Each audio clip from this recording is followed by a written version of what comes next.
I discovered that the Winners Chapel in Nigeria is a ministry synonymous with prosperity. So I went to the Winners Church, became a committed member. But I discovered that prosperity is not touching me.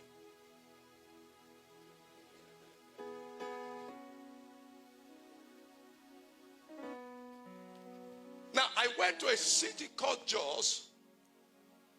I was in the prayer departments.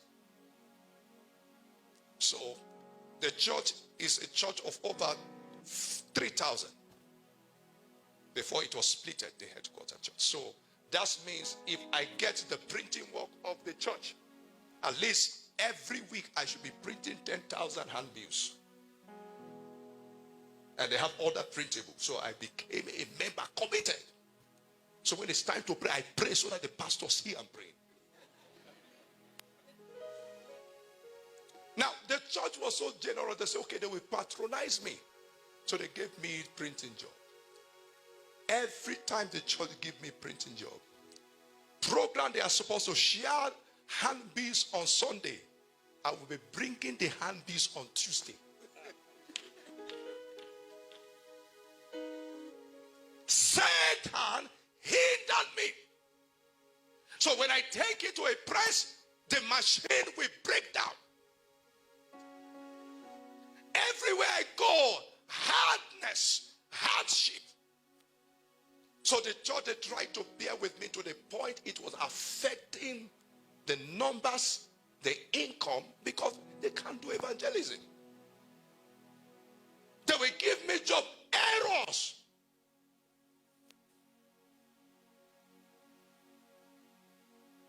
Jesus is Lord. Instead of me to put J-E-S-U-S, I will put J-A-S-U-N.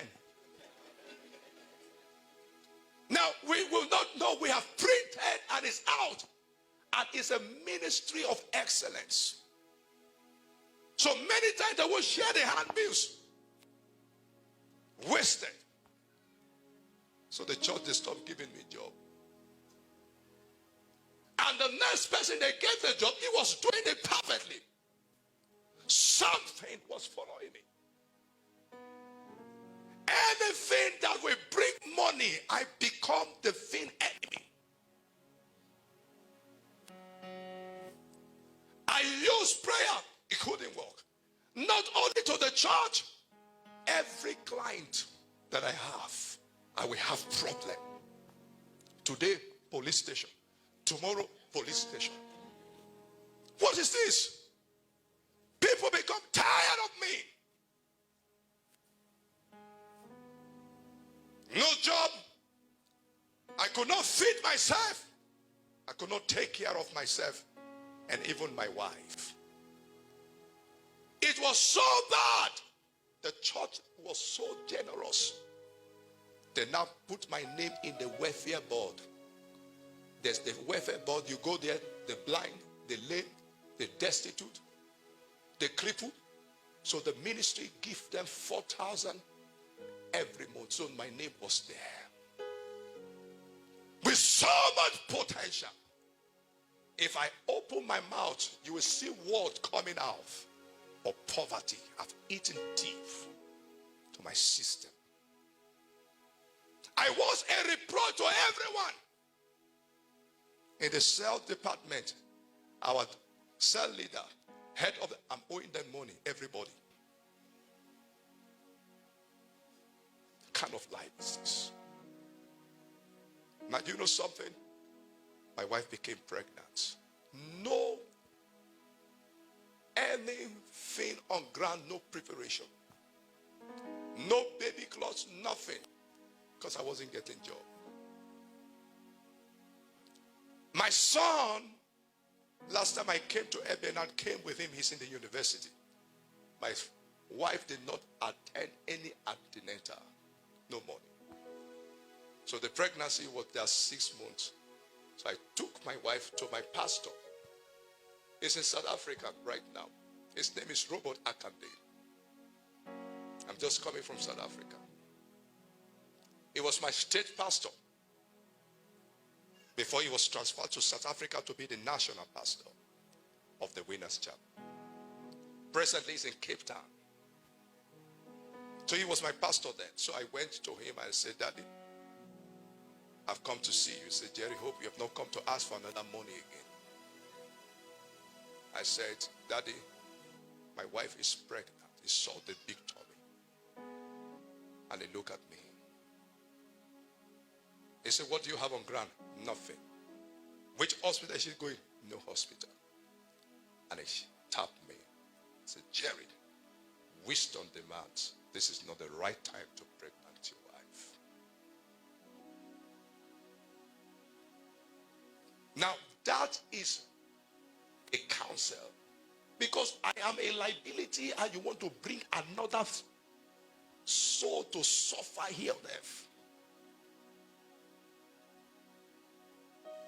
My ministry won't do two things for you in their wisdom, except of a high necessity, is to pay your rent. Because in Nigeria, we pay rent every year. So you have to plan. And pregnancy is not the day of delivery. You are running up and down. So wisdom was not in place. It was not my fault. I didn't have money. So I wept and I left the office. As if that pregnancy is a reproach and a curse. No. The fault was not a pastor. The fault was not the commission. The fault was not God. The fault was not the devil. The fault was me.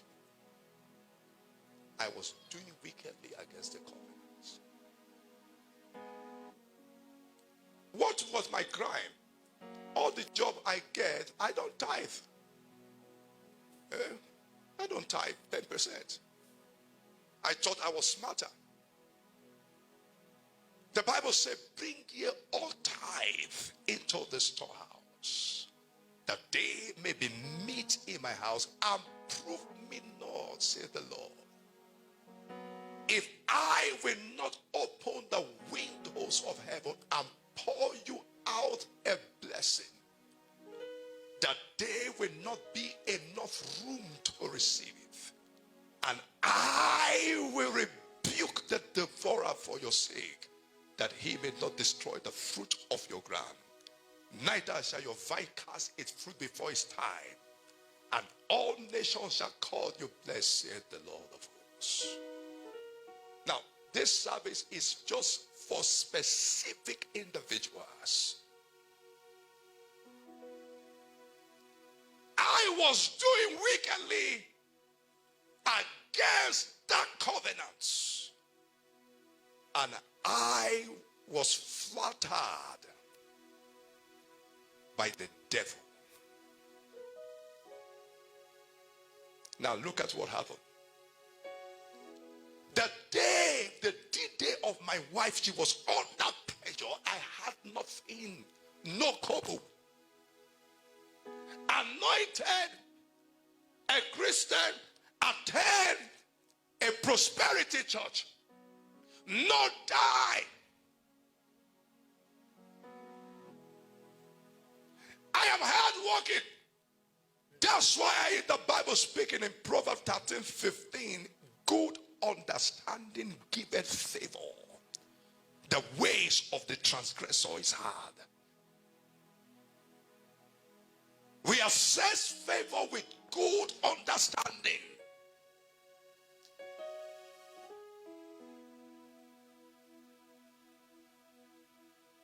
So what do? I was looking for a bike. We call it bike. I saw too many bikes here to take me to the bike told me the amount, 50 naira.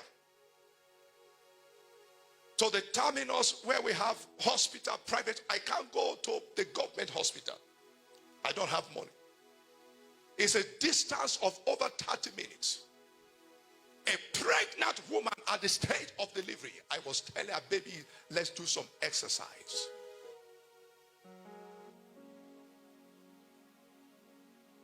She was in pain. She was in tears. We could not even afford a bike of 50 Nigerian money. We managed to go to a hospital and stumble in the house for our card. Nothing. Registration, nothing. So I told them, I'm a member of Living Faith Church. So I'm going to call my leaders. And my wife went into the labor room. The baby refused to come out. Under severe pressure, the doctor came out. First day, she could not deliver by herself. She was in pain. I was still looking for who will help me with money as a deposit. I rushed to my church. They told me they need to look for the head of the welfare. It's not in church. The second day, my wife couldn't deliver. Third day, the doctor said, young man, nobody has come from where you are coming from. The church you claim. You see, all the members of the church, they were running away from me. Do you know why? You borrow me money, I can't pay you back. Something around me is smelling poverty. Because the covenant was not in operation.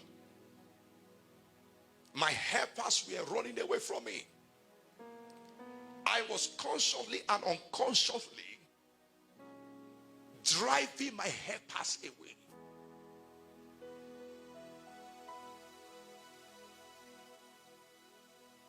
The doctor said to me, you have to sign. Because the state right now is either you lose your wife and lose the baby together. We have to take her and operate on her. And I asked her, how much is the operation? Normal delivery, I don't even have money. So operation now, they told me it's 45,000 Nigerian money. I fainted literally.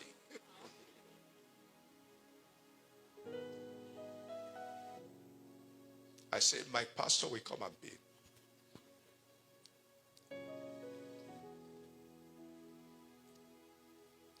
Operation successful. They brought out the baby boy. That boy is a testimony today. I have 4 girls. He's the only male I have.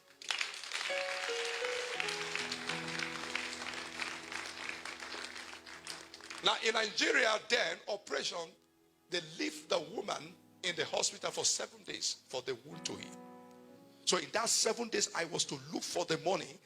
Now, the church was so nice and kind. So they gave me 5,000.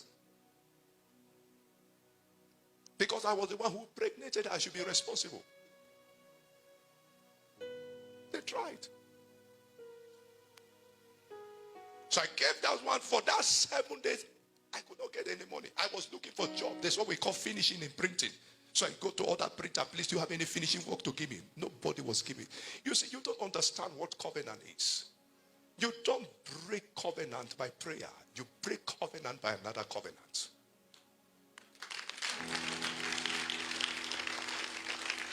Where prayer is enforced is on the words. The strongest force on earth is covenant.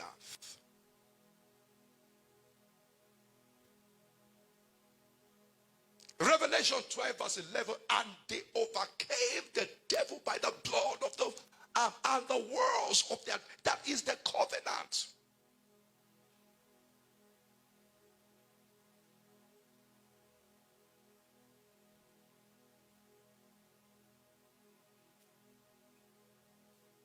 All those days I could not look for. First day, second day, third day, fourth day, fifth day. 2 weeks still looking for money. People came to deliver, they have gone. We are just unnecessarily occupied. So the doctor was angry. So I will sneak in the night. First thing in the morning, I've run away. So who is this stupid, useless man? Left the wife here and the baby. No money. Now, the doctor looked at my wife and the baby. People are looking for me a child. And this boy is just here crying anyhow. He said, where's that your useless husband? And the useless guy came. I was looking at the doctor in tears.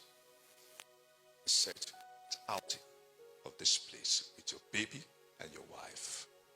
You are such an irresponsible husband." That's how we left.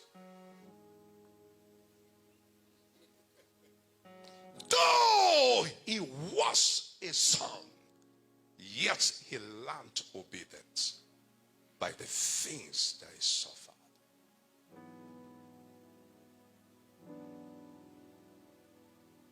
We trek home. To feed was difficult for us.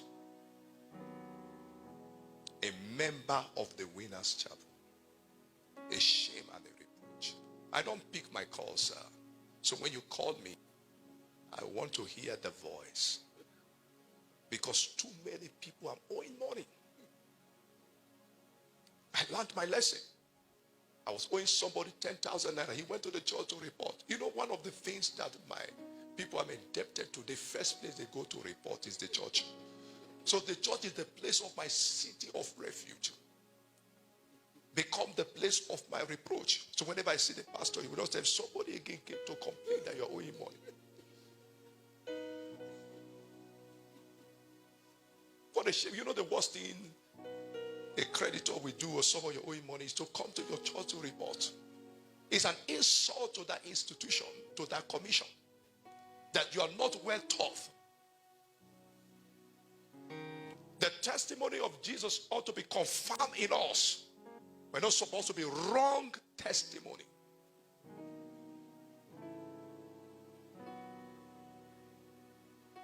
So that was my case. Now finally, someone came to my city, Jos, to do a printing work. That was how I saw the handbill of the pastor. I know him in Kaduna, another part of the north. And I said to him, oh, this pastor, I know him. He pastored a church by a Ghanaian Bishop Fred Addo in a city called Jalingo, northeast. So I saw the handbill and I told the man, this pastor is my friend. So go tell him wherever you see him that you met Jerry John. He traveled 8 hours back to Jalingo and told Benjamin Idiaye, I saw a young man. He said his name is Jerry John. Idiaye was so excited. He said, what is he doing? Is he a pastor? No. Is he a preacher? No. He said, what is he doing? He's a roadside printer. Idiaye said, that is a waste of grace. Because he knows me. He took his phone, he called me. The phone rang. I refused to pick. Now, I was owing somebody 10,000 naira Nigerian money. The person was chasing me up and down. So what the person did, went to the police station. Gave the policeman my number. I said, call this number. So the policeman called. Hunger almost wanted to kill me. I thought it was a client. So I picked the call.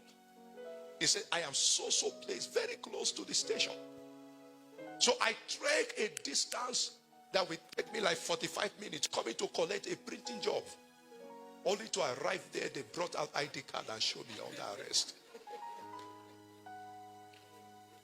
So I went to the police station. I was forced to write an undertaking to pay. And that same money they gave me 6 months, I could not pay. So my phone was a snare to me. So when you call, I will keep quiet to hear the voice. Someone is going through that experience and season of life. But hear me, God sent me here. That thing that looked like an insult and a reproach is about to turn for a testimony. Luke 21 verse 13, and it shall turn unto you for a testimony. That thing that are giving you sleepless night is about to turn for a testimony. That shame is about to turn for a testimony.